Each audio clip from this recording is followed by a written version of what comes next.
The rain felt like needles against my skin. I remember that. I remember everything about that night. The way the cold bit through my thin shirt, the way my bare feet slapped against wet concrete, the metallic taste of blood in my mouth from where he'd hit me. But most of all, I remember the iron gates. Tall, black, gleaming even in the rain. I collapsed against them because I had nowhere else to go. My knees hit the ground first, then my palms, and I remember thinking, this is it. This is where it ends. I was 28 years old, pregnant, alone in a foreign country, and bleeding onto the doorstep of a man I'd only heard about in whispers. They called him the Ice King. A monster. A man who didn't forgive and never forgot. And when those gates opened, when his eyes met mine for the first time, I didn't know whether I'd just been saved or condemned to something far worse. My name doesn't matter anymore. Not the one I was given anyway. What matters is what happened that night in Seoul, in the rain, when I stopped being the woman I thought I was and became someone I never imagined I could be. People think they know what they do in a crisis. They think they know their breaking point. But you don't. You really don't. Not until you're on your knees in the dark, shivering and half naked, with nowhere to run and no one to call. I came to South Korea for work, translation services for a tech company. I stayed because I fell in love, or what I thought was love. His name was Min-suk. Charming at first, attentive, then controlling, then cruel. By the time I realized what he really was, what he was connected to, who he worked for, I was already trapped. But that night I did something he didn't expect. I fought back, and he threw me out into the street like garbage, in nothing but an oversized shirt and underwear, with bruises blooming across my ribs and a secret growing inside me that I hadn't told a single soul.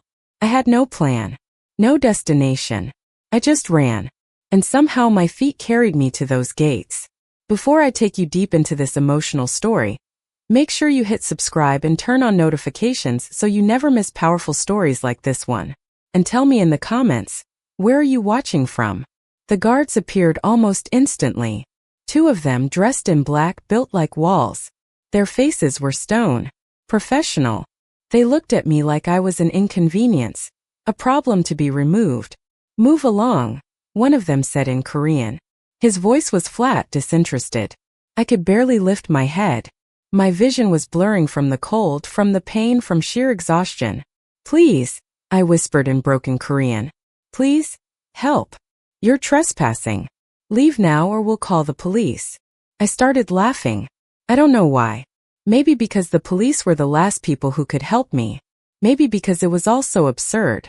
Here I was dying on the steps of a criminal empire, being threatened with law enforcement. Go ahead, I said in English, my voice hoarse. Call them. That's when I felt it, the shift in the air. Someone else was there. I looked up, rain streaming into my eyes, and saw him for the first time. Tall, impeccably dressed even at, what was it, 2 in the morning? His face was all sharp angles and cold calculation. Dark eyes that seemed to see straight through me. His expression was unreadable, but there was something in the way he stood, absolute authority, absolute control. This was his kingdom, and I was bleeding on his doorstep. Who is she? His voice was low, quiet, but it cut through the rain like a blade. No one, sir. A vagrant. We're handling it. I asked who she is. The guard hesitated. We don't know, sir. The man, I would later learn his name was Kang Ji-hoon, though no one ever called him that to his face, stepped closer. He crouched down and suddenly we were eye level. His gaze moved over me. Clinical. Assessing. He noted the bruises, the blood at the corner of my mouth, my bare legs, my shaking hands. Who did this to you? I should have been terrified. Everything I'd heard about this man, about the things he did, the people who disappeared after crossing him, it should have made me crawl away. But I was so tired of being afraid. Does it matter? I said. Something flickered in his eyes. Surprise maybe. Or interest. It does to me. Why? You don't know me. No, he agreed. But you're at my gate. That makes you my concern. I laughed again, bitter this time. Your concern? I'm nobody. I'm nothing. Just let me die here quietly, and I'll be out of your way by morning. I meant it. In that moment I genuinely believed I was done. But then he did something I'll never forget. He took off his coat, this beautiful, expensive black coat, and wrapped it around my shoulders. "Bring her inside," he said to the guards. "Sir, we don't know anything about her. She could be." His head turned slightly, and the guard went silent immediately. I said, "Bring her inside." The mansion was like something out of a movie.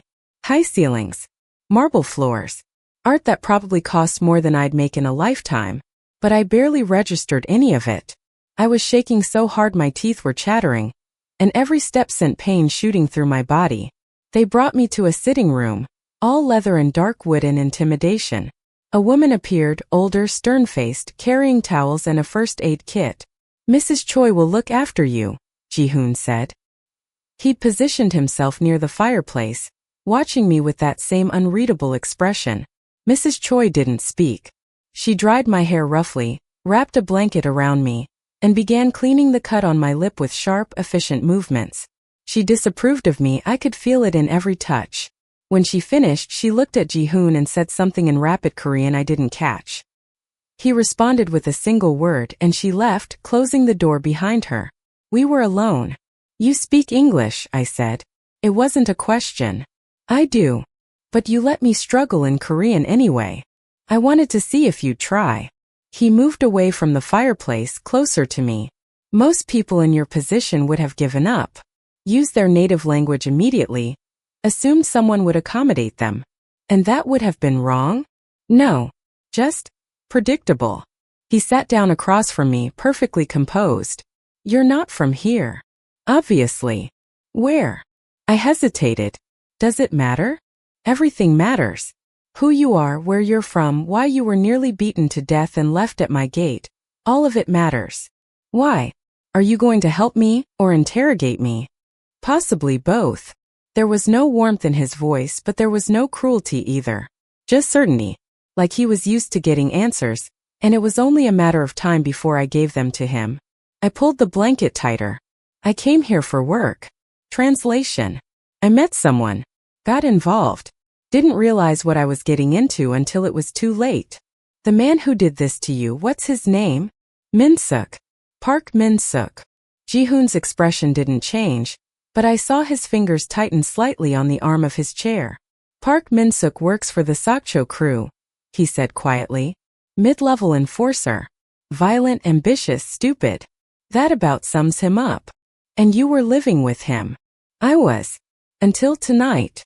"What changed tonight?" This was it. The moment I'd have to say it out loud. I took a shaky breath. I told him I was leaving. He didn't take it well. Why leave now? What was the catalyst? My hand moved unconsciously to my stomach. Just for a second. Just a flutter of movement. But he saw it. His eyes tracked the gesture, and I watched something shift in his face. Understanding. Then something darker, more intense. "You're pregnant." It wasn't a question. I nodded, feeling tears burn behind my eyes. 10 weeks. He doesn't know. No one knows. I found out 3 days ago and I couldn't bring a child into that. I couldn't. The silence that followed was suffocating. Ji-hoon stood slowly, turned away from me, and I thought, this is it. He's going to throw me out. Why would someone like him care about someone like me? But when he turned back, there was something in his eyes I didn't expect. Fury. Cold, controlled, absolute fury. "You will stay here tonight," he said, his voice like ice. "You will eat, rest, and recover. Tomorrow we'll discuss what comes next." "I can't. I don't have anything to pay you." "I'm not asking for payment." "Then why are you helping me?" He was quiet for a long moment, studying me with those dark, penetrating eyes. "Because no one else will," he finally said. "And because Park Min-suk made a mistake tonight." "What mistake?" "He touched something that's now under my protection." My breath caught. "I never asked for your protection." "No," he agreed. "But you have it anyway." They gave me a room that night. Not just any room. A beautiful guest suite with an ensuite bathroom, fresh clothes laid out on the bed, and food brought up on actual silver trays. It felt surreal. Wrong somehow. I should have been afraid. Everything about this situation screamed danger. But as I sat in that enormous bathtub, feeling hot water ease the pain from my bruised body for the first time in hours, all I felt was relief. And that terrified me more than anything. I knew what Ji-hoon was. I'd heard the stories everyone in certain circles had. He wasn't a good man. He hurt people. He controlled territory, controlled businesses, controlled lives. But he'd wrapped his coat around me when I was freezing. He'd looked at my bruises with anger, not at me but for me. And when he found out I was pregnant, he hadn't recoiled or shown disgust. He'd promised protection. I stayed in that bath until the water went cold, trying to make sense of it all. When I finally got out, dried off and put on the clothes they'd left, soft cotton pants and a sweater that was too big but warm, I found a note on the bedside table. In precise, elegant handwriting. You're safe here. Sleep. We'll talk in the morning. Kidding. I should have run. I should have waited until everyone was asleep, climbed out a window, and disappeared into the city. But I didn't. I lay down in that impossibly comfortable bed, and for the first time in months, maybe years, I felt like I could breathe. And that's when I realized I'd already made my decision. I was going to stay. Living in Ji-hoon's mansion was like existing in a beautiful cage. I had everything I could possibly need: food, clothes, medical attention. A doctor came the second day, examined me thoroughly, confirmed the pregnancy was progressing normally despite the trauma, and gave me vitamins and strict instructions to rest. But I wasn't free. There were guards everywhere.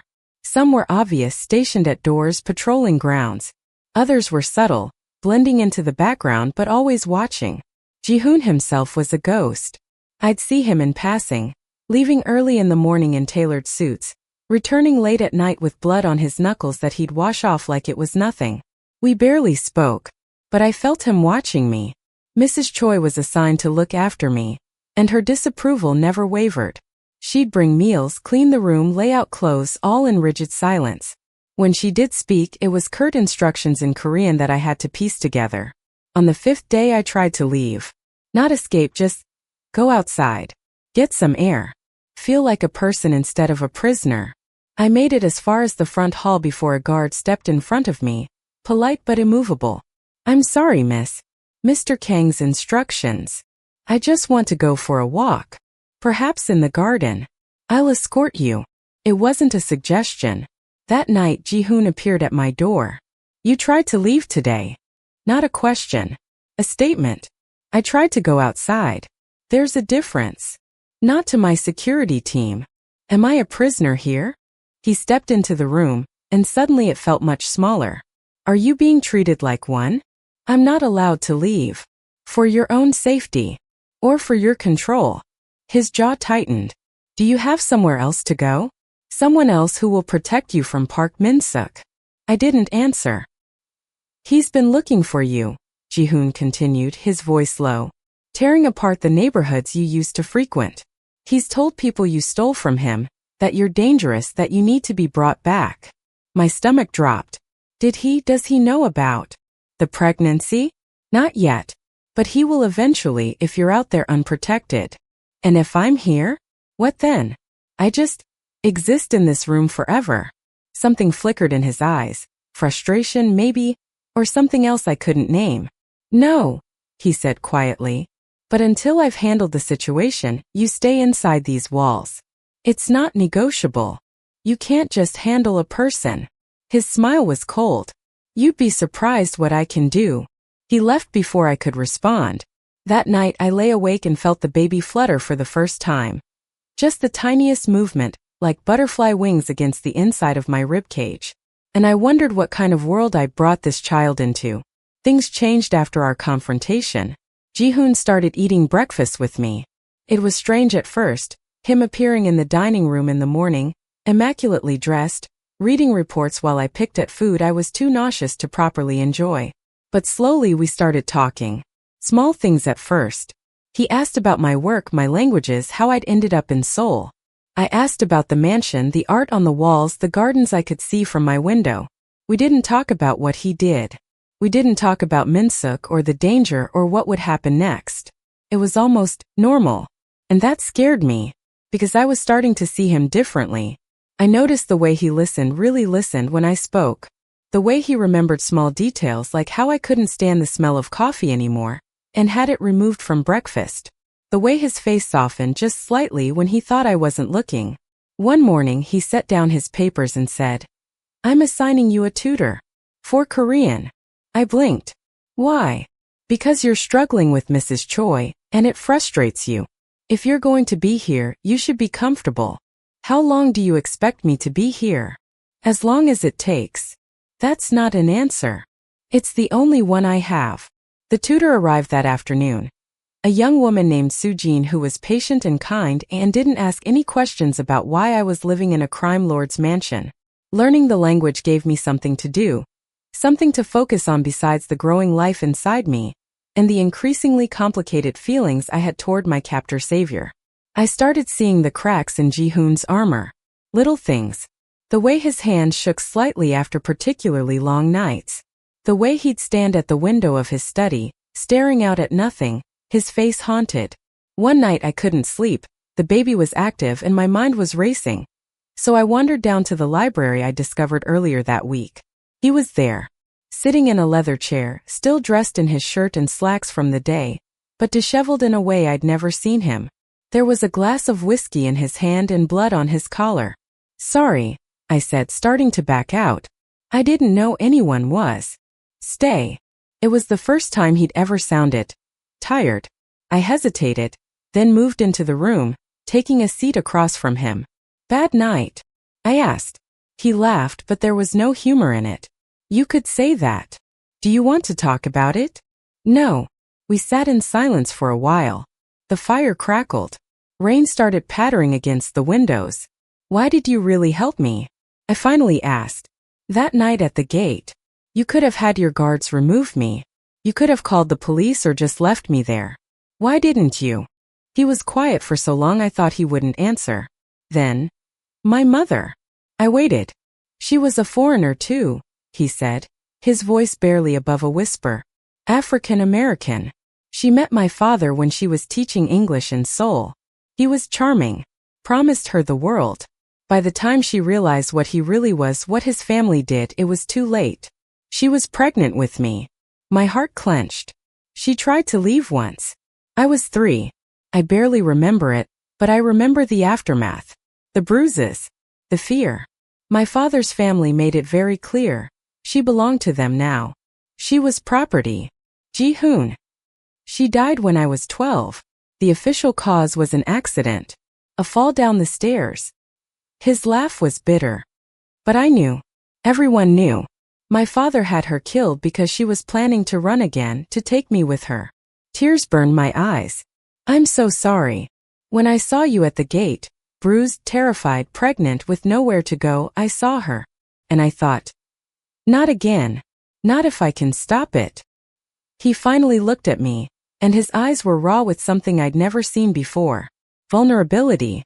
So that's why, he said. That's why you're here. Because I couldn't save her, but I can save you. I didn't think. I just moved. I crossed the space between us and took his hand, the one that wasn't holding the whiskey, the one that had blood under the nails from whatever he'd done that night. Thank you, I whispered. His fingers tightened around mine, and something shifted between us. I fell in love with him. I didn't mean to. I didn't want to. But somewhere between the quiet breakfasts and the late-night conversations, between the way he'd rest his hand on my back when I was nauseous and the way he read to me in Korean to help me practice, I fell. And I think he fell too. I know he did because of the way he looked at me when he thought I was asleep. The way his voice softened when he said my name. The way he'd started touching my growing belly, carefully, reverently, like it was something precious. We didn't talk about it. We didn't define it. But it was there. Until everything fell apart. It was early evening. I was in my room, though by then I'd started thinking of it as our room, since Ji-hoon had taken to falling asleep in the chair by the window after our talks, when I heard raised voices downstairs, shouting, in Korean too fast for me to follow. Then gunshots. My blood turned to ice. I pressed myself against the wall, hand over my belly protectively, heart hammering. The door burst open and one of the guards, Young Ho, one of the few who'd been kind to me, grabbed my arm. We need to move you. Now. What's happening? We've been breached. Come on. He pulled me into the hallway, and that's when I saw the blood on the marble floor. The bodies of 2 guards I recognized. And Min-suk, standing in the main hall with a gun in his hand and hatred in his eyes. There you are, he said in Korean, then switched to English. Did you really think you could hide from me, you bitch? Young-ho pushed me behind him. Get back or I'll. The gunshot was deafening. Young-ho crumpled. I screamed. Min-suk advanced and I scrambled backward, terror overwhelming every rational thought. You made me look like a fool, he snarled. Running to him. To the Ice King. Did you think he actually cared about you? You're nothing. A whore. Touch her and you die. Ji-hoon's voice cut through the chaos like a blade. He appeared at the top of the stairs, and he looked like death incarnate. Blood spattered across his face and shirt, gun in hand, eyes blazing with fury I'd never seen before. Min-suk laughed. You think you can protect her forever? She's carrying my child, you psychopath. She's mine. Everything stopped. I felt the world tilt. What? I breathed. Ji-hoon's eyes cut to me, and I saw the question there. And I realized he didn't know. He'd assumed from the timeline, from the fact that I'd been with Min-suk, but I'd never actually confirmed it. It's not his, I said, my voice shaking. The baby isn't his. Min-suk's face contorted. You lying. We hadn't slept together in 4 months, I continued, voice getting stronger. You were too busy with your whores and your drugs. The baby isn't yours, Min-suk. It was someone else. Before you. It was true. The father was a brief relationship before Min-suk, a kind man who'd moved back to France before I even knew I was pregnant. Someone who had no idea this child existed. But Min-suk didn't know that. And neither did Ji-hoon. You cheated on me? Min-suk roared. We weren't together anymore. You just wouldn't let me leave. He raised the gun, pointed it at me. Everything happened in slow motion. Ji-hoon moved like lightning, firing even as he descended the stairs. Min-suk got a shot off, but it went wide. Ji-hoon's didn't. Min-suk dropped, clutching his shoulder, and then Ji-hoon was on him, brutal and merciless. I turned away, unable to watch. When it was over, when the guards had dragged Min-suk's unconscious body away, and the mansion fell silent except for the sound of sirens in the distance, Ji-hoon came to me. I was sitting on the floor, shaking, arms wrapped around my belly. He knelt in front of me, blood still on his hands, and touched my face gently. Are you hurt? I shook my head, unable to speak. The baby. Fine. I think we're fine. He pulled me into his arms and I broke down completely, sobbing into his blood-stained shirt while he held me. I've got you, he murmured. I've got you. You're safe. But were we? Could we ever really be safe in this world? The aftermath was chaos. Police were paid off. Bodies were removed. The mansion was cleaned like nothing had happened. But everything had changed. Ji-hoon was different. Colder. More distant. He still made sure I had everything I needed, but he didn't come to breakfast anymore. Didn't visit my room. Didn't touch me. It was like he'd retreated behind those walls again, and I didn't know why. 3 days after the attack, I'd had enough. I found him in his study, surrounded by papers and laptop screens, looking like he hadn't slept since that night. We need to talk, I said. I'm busy. I don't care. He looked up, irritation flashing across his face. What do you want? I want to know why you're avoiding me. I'm not. Don't lie to me. You've barely looked at me since Min-suk came here. Did I do something wrong? Is it because the baby's not his? Because I should have told you sooner. No. Then what? He stood abruptly, slamming his hands on the desk. Because I almost got you killed. The words hung in the air between us. What? This is my world, he said, voice rough with emotion. Violence. Death. Betrayal. Min-suk found you because of me. Because I brought you here, made you visible, made you a target. You and that baby almost died because I was selfish. Selfish. I should have sent you away. Somewhere safe, far from here, where my enemies couldn't use you to get to me. But I didn't. 'Cause I wanted you close. Because He cut himself off, jaw clenching. Because you what? I pressed. Because I fell in love with you, he said, the words torn from him like a confession. And that makes you a liability. It makes you vulnerable. It puts a target on your back. My breath caught. So what are you saying? I asked quietly. That you want me to leave? I'm saying you should leave. For your own good. And what if I don't want to? This isn't about what you want.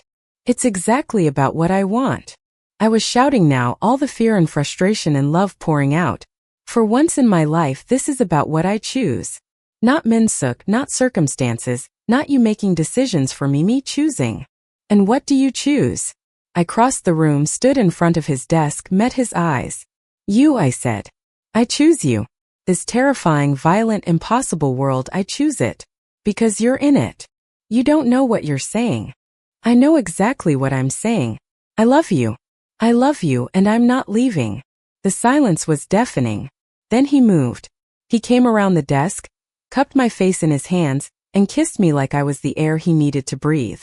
When we finally broke apart, he pressed his forehead to mine. I can't promise you safety, he whispered. I can't promise you normal. This life, it's dangerous and complicated and I know, and I'm choosing it anyway. The baby will have a father who protects them, who fights for them, who loves them. I took his hand, placed it on my growing belly. If you want to be that person. His eyes were wet. I'd never seen him cry before. It's not mine, he said softly. Does that matter? No. His voice was fierce. No, it doesn't matter. This child is mine. You're mine. And I will burn down anyone who tries to take you from me.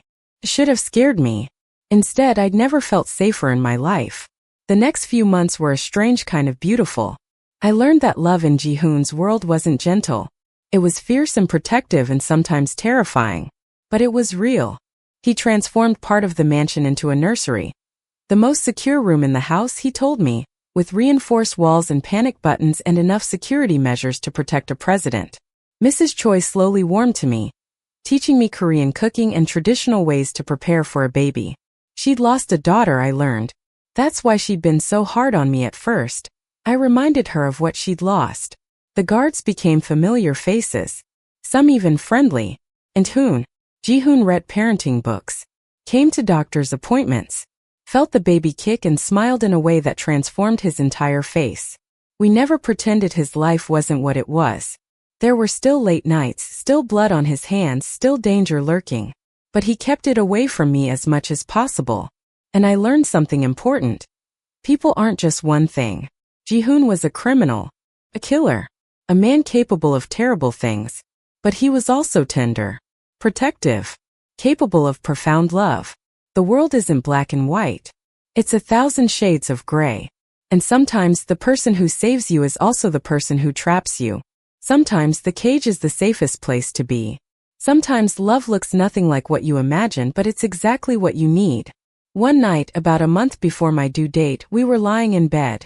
His hand on my belly, feeling the baby's acrobatics. Do you ever regret it? He asked quietly. That night at the gate. Staying here. Choosing this. I thought about it honestly. I thought about the fear, the violence, the impossibility of our situation. But I also thought about the peace I felt in his arms. The security of knowing someone would go to war for me. The family we were building from broken pieces. No, I said. I don't regret it. Even though it's complicated. Especially because it's complicated. I turned to face him. I spent so long trying to fit into some perfect version of what my life should be. Safe job, nice boyfriend, normal existence. And I was miserable. And this makes you happy? Living with a monster. You're not a monster. You're just a man who's done monstrous things. There's a difference. He kissed my forehead. I don't deserve you. Probably not. But you're stuck with me anyway. His laugh was soft, genuine. I can live with that. My daughter was born on a spring morning. The cherry blossoms were blooming outside the window, and Ji-hoon held my hand through every contraction, every push, every terrifying moment. When the doctor placed her in my arms, tiny, perfect, screaming, I understood every decision that had led me here.